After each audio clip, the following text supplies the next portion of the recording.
কংগ্ৰেছে কি যুঁজ কৰিছে ইতিমধ্যে দেখিছেই। অসম আৰু অসমীয়াৰ অস্তিত্ব ৰক্ষাৰ কাৰণে খিলঞ্জীয়া জাতি জনগোষ্ঠীৰ কাৰণে অসমৰ জনসাধাৰণ আজি শংকিত হৈ আছে। সেই কথা এতিয়াৰ নহয়, 1979 চনতে সেই কথা উপলব্ধি কৰি অসমৰ জনসাধাৰণে 6 বছৰ আন্দোলন কৰিছিলে আৰু সেই সময়ছোৱাত কংগ্ৰেছ শাসনত আছিল। অসমৰ অস্তিত্ব ৰক্ষাৰ সেই আন্দোলনত অসমৰ সেই স্বাভিমানক, অসমৰ সেই আৱেগক কুঠাৰাঘাত কৰি ভুল লুণ্ঠিত কৰি 855 জন লোকক হত্যা কৰিছিল কংগ্ৰেছে।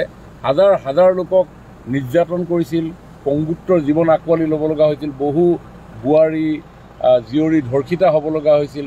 তাৰ আগলৈ যদি আমি ঘূৰি যাওঁ, এই পৰিৱেশ সৃষ্টি কৰাৰ মূল দায়ী হ'ল কংগ্ৰেছ। কাৰণ গ্ৰ' মোৰ ফুড নামৰ জৰিয়তে সেই পলিচিৰ আধাৰত পূব পাকিস্তানৰ মৈমনছিঙীয়া মিয়াক আনি ইয়াত সংস্থাপিত কৰাৰ ফলত জনবিস্ফোৰণেৰে আজি তেওঁলোকে এনেধৰণৰ এটা আগ্ৰাসী মনোভাৱেৰে অসমখনক আগুৱাই লৈ গ'ল। সেই কথা 1979তে ভাবিছিল। তাৰ সম্পূৰ্ণ জগৰীয়া কংগ্ৰেছ। তাৰ আগত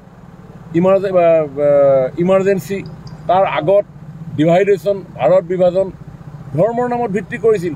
এই গোটেই যে এতিয়া অসমখনত বা ভাৰতবৰ্ষত এই যি চিন্তা বা এনেকুৱা ধৰণৰ বিষয়বিলাক যে সৃষ্টি হৈছে, ইয়াৰ মূল কথাটোৱে সৃষ্টিকাৰকেই আছিল কংগ্ৰেছ। গতিকে এই কংগ্ৰেছে অসমীয়া জনসাধাৰণক, খিলঞ্জীয়া জাতি জনগোষ্ঠীক কেনেধৰণে সুৰক্ষিত কৰিব অসমৰ ৰাইজে জানে। গতিকে ভাৰতীয় জনতা পাৰ্টী বদ্ধপৰিকৰ অসমত বসবাস কৰা প্ৰত্যেক খিলঞ্জীয়া জাতি জনগোষ্ঠীৰ সকলো অধিকাৰ সুৰক্ষিত কৰাৰ ক্ষেত্ৰত মাটি বাৰী ভেটি, কৃষ্টি সংস্কৃতি, ৰীতি নীতি, পৰম্পৰা, খাদ্যাভ্যাস, বস্ত্ৰলৈকে আমি সেই কাম কৰি যাম।